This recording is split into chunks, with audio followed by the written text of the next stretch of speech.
이사야 9장 1절에서 7절 제목은 큰 빛입니다. 큰 빛. 여기는 이제 우리 예수 그리스도께서 평강의 왕으로 오셔서 큰 빛을 비춤으로 어둠 가운데 있는 사람들이 글로 다 이렇게 나올 것이라는 거죠. 그런데 이런 큰 역사를 우리 하나님의 열심으로 그거를 이룰 것이다. 이렇게 말씀하고 있습니다. 1절 읽어보시기 바랍니다. 전에 고통 가운데 있던 자들에게는 어둠이 없을 것이다. 옛적에는 주께서 스불론 땅과 납달리 땅이 멸시당하게 하셨지만 후에는 해변길과 요단 건너 이방의 갈릴리를 영화롭게 하셨다. 전에 고통 가운데 있던 자들에게는 어둠이 없을 것이다.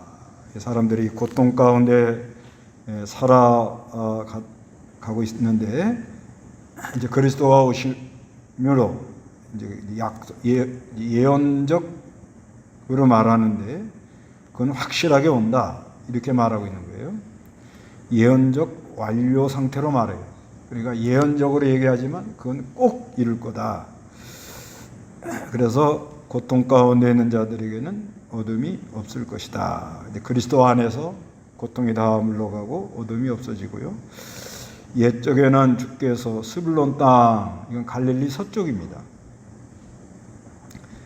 그 다음에 납달리 땅, 이건 갈릴리 북쪽입니다. 후에는 해변길, 갈릴리 바다편입니다. 그 다음에 요단 건너 이방, 갈릴리. 요단 동부는 이제 팔레스타인 최북단인데 이방 나라와 이렇게 접경지대라고 합니다. 접경지대.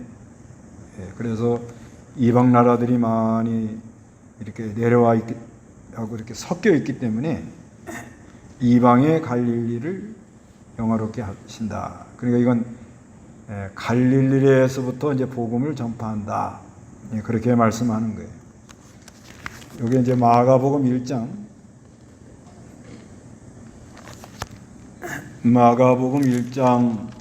14절 보시기 바랍니다. 요한은 잡힌 뒤에 예수께서 갈릴리로 오셔서 하나님의 복음을 선포하셨다. 예수께서 말씀하시기를 때가 찼고 하나님의 나라가 가까이 왔으니 회개하고 복음을 믿어라라고 하셨다. 요한이 잡히신 후에 예수께서 갈릴리로 오셔서 하나님의 복음을 선포하셨다 그랬습니다. 갈릴리에서부터 복음을 선포할 것을 말합니다. 그래서 예수께서 말씀하시기를 때가 찼고 하나님의 나라가 가까웠으니 회개하고 복음을 믿어라 라고 하셨습니다. 16절에 예수께서 갈릴리 바닷가를 지나실 때 갈릴리 시몬과 그 형제 안드레가 바다에 그물을 던지고 있는 것을 보셨는데 그들은 어부였다 이렇게 말씀하고 있습니다. 그래서 이 갈릴리 이 바다에서부터 복음을 전할 것을 말씀합니다. 오늘 본문 2절을 읽어보시기 바랍니다. 어둠 속을 걷던 백성이 큰 빛을 보았고 죽음의 그늘진 땅에 사는 자들 그들 위에 빛이 비쳤습니다. 어둠 속에 걷던 백성이 큰 빛을 보았다. 예수 믿기 전에는 어둠 속을 걸어가는 것 같은 거예요. 어둠 속을 걸어가는 사람은 어디로 가는 줄 모릅니다. 또 왜 가는지도 모릅니다. 결과가 어떻게 될 것도 모릅니다. 이건 사람들의 다 고민이잖아요. 왜 사느냐? 어디로 가느냐? 무엇을 하고 살아야 되겠느냐? 어둠 속에 있는 사람들은 다 그래요. 그런데 이제 큰 빛, 그리스도의 빛을 보면 죽음의 그늘진 땅에 사는 사람들이 그들 위해 죽음의 그늘진 땅에 사는 그들에게 빛이 비춰졌습니다. 그래서 이제는 사람이 사는 제일 된 목적이 무엇인가 이것도 알게 되고요. 심령이 아주 이제 기쁘고 모든 무거운 짐을 다 내려놓고 소동과 고통이 변하여 평화가 이루어지는 그런 역사가 있다는 것입니다. 그래서 3절에 주께서 민족을 번창케 하시고 그 기쁨을 크게 하셨으므로 마치 추수 때에 즐거워하며 전리품을 나눌 때 즐거워하는 것처럼 그들이 주 앞에서 즐거워합니다. 이렇게 말합니다. 그래서 이 복음의 빛이 비춰지면 그 비춰지는 곳마다 하나님이 번창하도록 그렇게 만듭니다. 번창하도록. 복음이 들어가는 곳마다 번성하도록 그렇게 만듭니다. 이거는 역사가 증명하는 거 아니겠어요? 지금 북한하고 남한하고 이 갈라진 지가 1950년 6.25가 일어났다면 약 70년 됐는데요. 근데 저쪽은 지금 뭐예요? 먹을 것도 없고 군 생활하는데 보통 뭐 7년, 8년, 10년 그런데 그 군인들 이게 먹을 게 없다고 그래요. 군인들이. 근데 이 탈북해 가지고 온 사람들이 군대 시찰을 한번 갔는데 깜짝 놀란 게 있대요. 뭐냐 그랬더니 자율배식. 밥을 퍼먹는데 알아서 먹을 만큼 다 퍼라. 그 어떤 사람이 한 이만치 푸더래요. 이만치. 진짜 저걸 다 먹겠나. 저걸 또 누가 뭐라고 그럴 사람이 없나. 이제 잔소리하는 거죠. 그런데 가서 보니까 잔소리하는 사람도 없고 뭐라는 사람도 없고 혼자 앉아서 늦게까지 그걸 다 먹고 그러고 가더래요. 그걸 보고 야, 참 여기가 천국이구나. 그 70년 딱 지내가지고 결과가 이렇게 됐어요. 왜 그래? 북쪽은 예수 믿는 사람들 다 잡아 죽이는 거예요. 예수 믿는다 하면 그날로 없애 치우는 거예요. 그런데 그래도 남한이 하나님이 우리를 불쌍히 여겨가지고 이 나라를 통해서 하실 일이 있어가지고 참 복음을 전하는 지도자들이 나오고 복음을 잘 뜻대로 가고 그래서 하나님이 가난한 심령을 만들어 놓은 거예요. 일제시대 때 많은 어려움 당하고 그때는 정신적 가난 그때 그 사람들이 양반 사상 이런 거 다 빠져나가요. 허무하고 텅 머리가 비게 만드는 거예요. 머리가 비고 그러더니 6.25가 터지는 거예요. 6.25가 터지니까 참 사람들이 어디에다 기댈 데가 없는 거예요. 그러니까 교회 이렇게 가고 집에 잘 데가 없어가지고 여름에 더우면 예배당 가서 자는 거예요. 그런 얘기하는 사람 많이 들었어요. 그랬단 말이에요. 그래서 70년이 딱 차고 나니까 복음을 아예 막는 나라는 아예 한심하게 됐고 복음을 이거를 큰 빛을 받아들인 나라는 이렇게 번성했습니다. 근데 문제는 지금 전체 흘러가는 조짐이 교회를 지금 많이 힘들게 해요. 지금 모든 걸 봐가지고 과연 앞으로 하나님께서 어떻게 하실지. 그렇지만 하여튼 복음이 들어가는 곳에 번창하고 또 큰 기쁨이 있습니다. 이건 표현할 수가 없어요. 그래서 복음을 믿는 사람들은 얼굴이 웃는 얼굴이죠. 싱글벙글 그렇게 어려운 상황인데도 그렇게 기뻐하고 즐거워하고 그러고 다니잖아요. 그게 신비한 거예요. 저 사람이 지금 당하고 있는 어려움 그건 뭐 말도 못하기 어려울 텐데, 그런데도 그 안에는 숨은 기쁨이 있단 말이에요. 하늘의 위로, 하늘의 기쁨. 이건 마치 추수 때 즐거워하는 거. 추수 때 막 뭐를 걷어들일 때 얼마나 즐겁고, 전리품을 나눌 때 즐거워하는 것. 전쟁을 해가지고 승리해가지고 전리품을 걷어들일 때 즐거워하는 것처럼 그들이 주 앞에서 즐거워한다. 그래서 이 복음을 받아들이는 사람은 아주 밝아지면서 번창하면서 기뻐하는 그런 역사가 있다는 것입니다. 4절 읽어보시기 바랍니다. 이는 주께서 그들이 지고 있던 멍에와 그들 어깨의 몽둥이와 그 압제자의 채찍을 미디안을 씻던 날같이 덮으셨고, 전쟁의 소동 중에 죽가는 병사의 군화와 피로 물든 옷들이 불의 땔감으로 타버릴 것이기 때문입니다. 예, 이나 주께서 그들이 지고 있는 멍에, 이거는 죄의 멍에를 가리켜요. 죄의 멍에를 지면 사람들이 너무 힘들어가지고 터벅터벅 걸어가잖아요. 무거운 짐. 그래서 마태복음 11장 29절에 수고하고 무거운 짐 진 자들아 다 내게로 오라. 내가 너희를 쉬게 하리라. 이렇게 말씀하고 있습니다. 우리가 그리스도에게로 가면 무거운 짐을 다 내려놔요.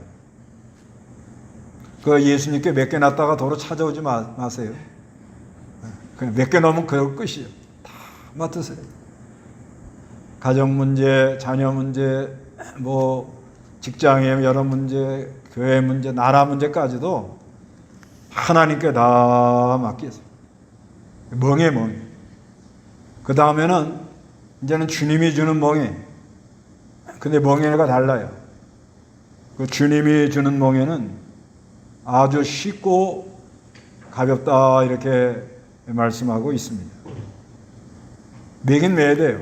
근데 멍에가 성격이 다릅니다. 그 어깨의 몽둥이와 압제자의 채찍. 우리 사람들이 세상 사는 동안에 상처 많이 받고 살아요. 부모한테 상처받은 사람도 많아요. 요즘은 부모들이 그렇지 않은데 옛날에는 뭐 부모들이 그냥 험악한 말 막 해요. 그냥.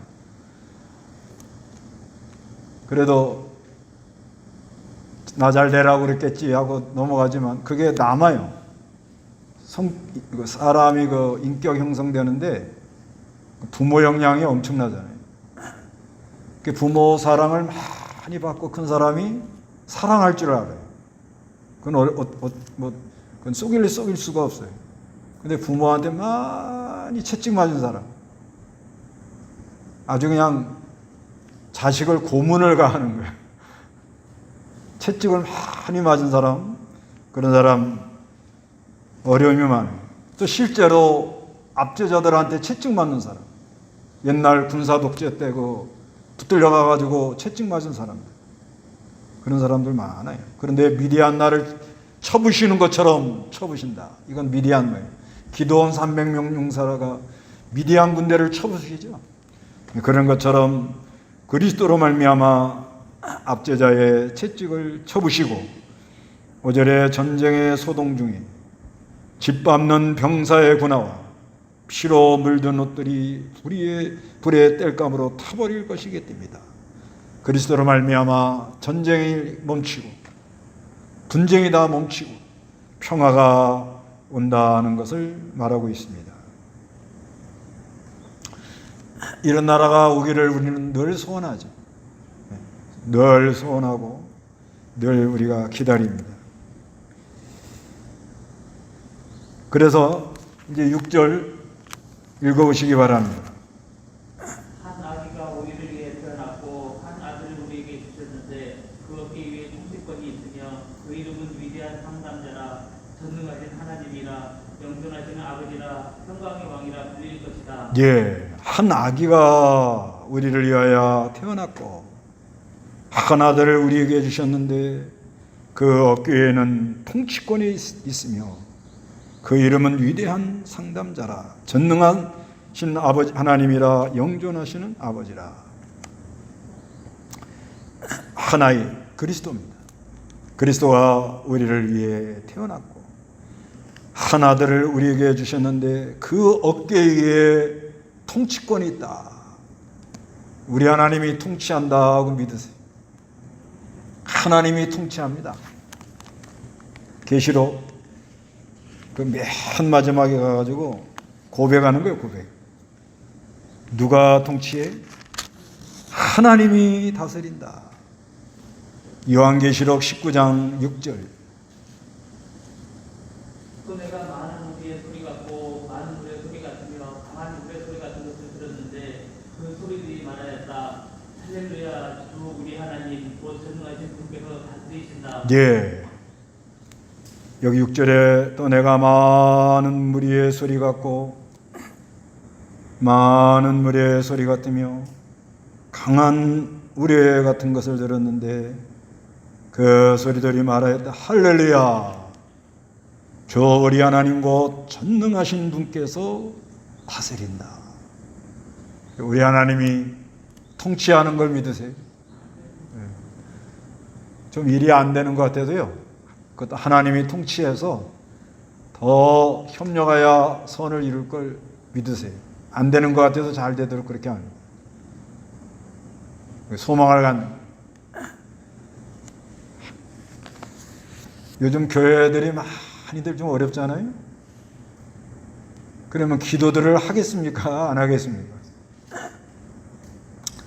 뭐 기도는 집에서 해도 되고 뭐 직장 가도 되고 차 안에서도 해도 되고, 얼마나 아마 깨어서 기도하는 사람들이 많다고 난 봐요. 우리 진영의 목사님들이 우리 이병규 목사님 계실 때 기도해라 기도해라 아무리 얘기해도 기도들 많이 안 하더니 요번에는 뭐 아무도 기도하라는 말 안 해도 자율적으로 그렇게 많이들 한대요. 기도원에 뭐 30명 이상씩 모여서 기도하고 산에 가는 사람 뭐 여러 팀이 있거든요, 우리 교단에는. 근데 뭐 들려오는 소식이 여기도 기도하러 간다 저기도 기도하러 간다. 아마 기도들 많이. 이건 뭐냐, 뭔가 하나님이 우리에게 좋은 걸 주기로 예정이 된 거예요. 우리 교회만 봐도 그런 것 같아. 내가 보니까 많이 좋은 걸 주려고. 그러니까 누가 통치권을 갖고 있는 거예요. 확실하잖아. 확실해요. 그러면 나라는 앞으로 어떻게 되겠느냐, 그것도 하나님이 알아서 해요. 믿으세요? 하나님이 제일 좋은 길로 인도해 줄 걸 나는 믿어요. 어둠에 있는 사람들은 수단 방법을 다 동원해서 어떻게든지 하려고 그러지만 우리 하나님께 안 됩니다. 결과는 하나님 주권대로 가요. 우리는 이런 연단을 통하여 깨어 기도해야 돼요. 깨어 기도.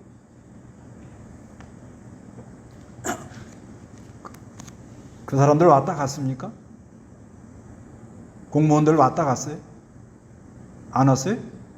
온다고 그랬는데.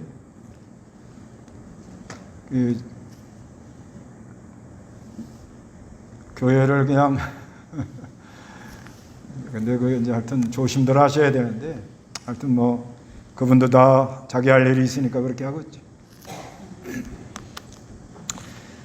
하여튼간 우리 하나님이 주권하시고요. 주권도 하시면서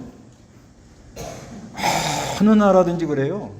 교회에 대하여 잘 도와준 나라 하나님이 번창해줘요. 교회를 말살하고 아주 교회를 힘들게 하는 나라 안 됩니다. 안 된다. 그리고 그 이름은 위대한 상담자라. 여기 위대한, 그 개역 개정 옛날 성경에는 기묘자라 그래요. 기묘자. 이 기묘자라는 말은 펠레를 그럽니다. 펠레. 이거는 지각에 초월한 신적 역사가 있다. 그리스도는 이런 우리와 같이 인격을 가지고 계시지만 인간 지각에 뛰어난 지각, 그런 은사를 가지고 계신다. 신적 역사. 그걸 가지고 상담은 이건 요에 취하는데 이건 완전한 지혜라는 거예요. 완전. 그러니까 이 그리스도는 인간 지각에 뛰어난 하나님의 신적 역사를 가지면서 아주 완전한 지혜를 가지고 우리를 도와주십니다. 상담해 준다면. 그래서 그 이사야 1장에 오라 나랑 논의하자 그러죠. 그래서 논의를 하세요. 가서 따져 물어보란 말이에요. 여러분 예수 믿고 힘들 때도 많고 속상할 때도 많고 억울할 때도 많잖아요. 오라 논쟁을 한번 해보자. 따져보자. 따져보라고요.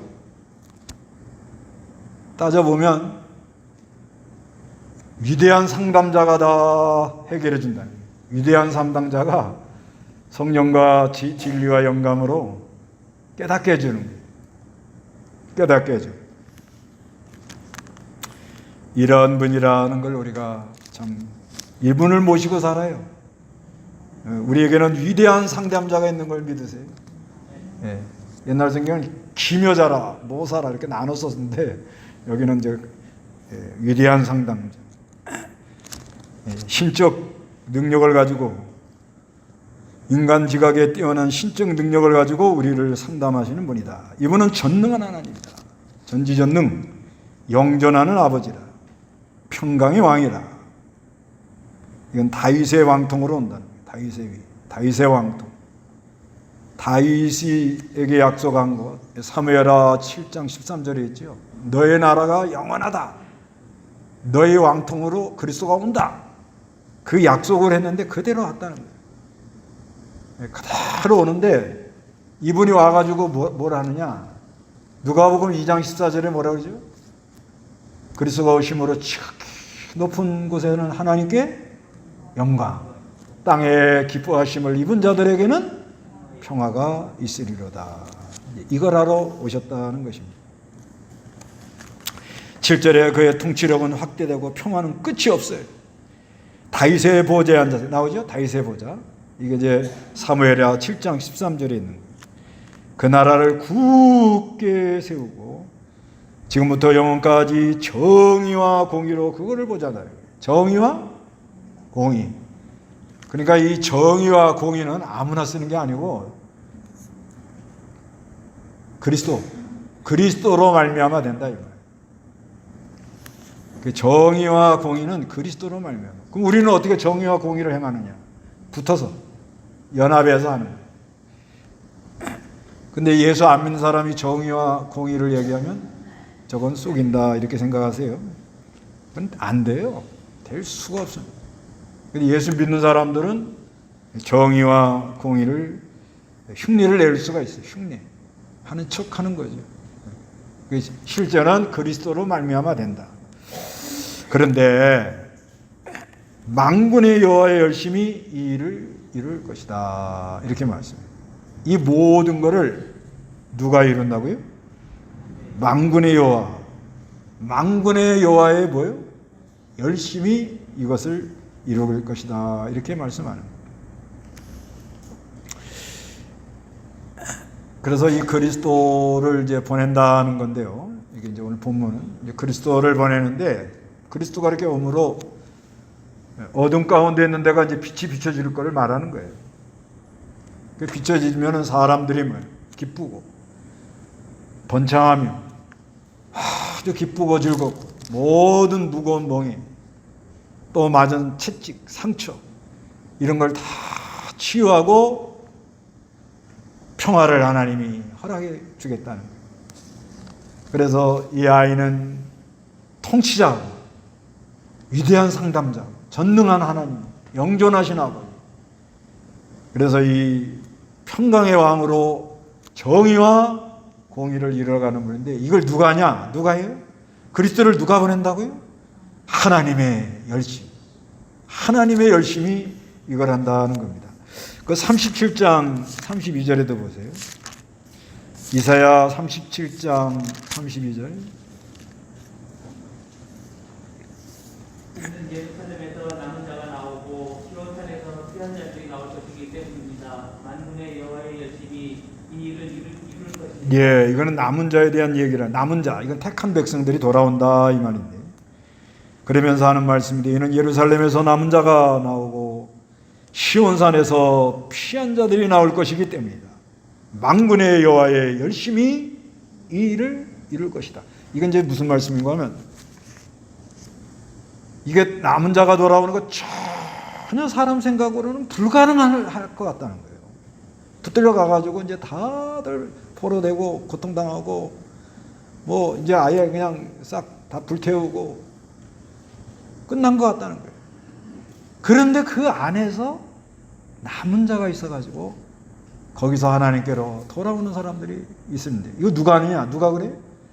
여호와의 열심히 이걸 이루신다는 겁니다. 그래서 이사야 55장 3절에 너희는 귀를 기울이고 내게 나와 들으라. 그러면 너희의 영혼이 살리라.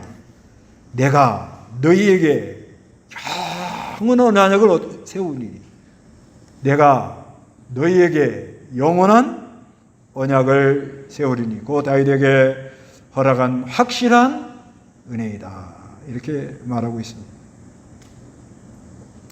그래서 하나님께서 이것을 약속을 하시고 이걸 이루시려고 역사를 주장하시고 또 이스라엘 나라도 주장하시고 오늘날로 말하면 교회도 주장하시고 세상 나라도 주장하시고 이걸 이뤄가려고. 그래서 마침내 예수 그리스도가 말씀이 육신이 되어 오셔가지고는 십자가에 달렸을 때 요한복음 19장 30절에 다 이루었다 이렇게 말하죠. 하나님의 열심으로 그게 다 이루어서 성취하고 가십니다.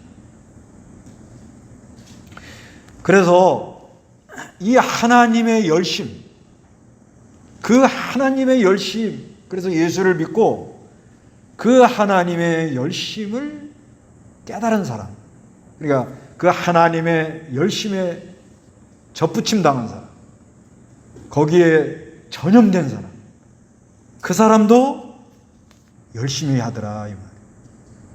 그러니까 우리가 열심은 내가 무슨 열심을 내는 게 아니고요. 그 하나님이 하는 열심을 우리가 깨달아야 된다는 거예요. 그건 뭘 보고 깨닫냐? 성경 보고 깨달아요. 특히 오늘 이 큰 빛을 비추도록 그리스도를 보내서 큰 빛을 비추도록 역사하는 그 하나님의 열심.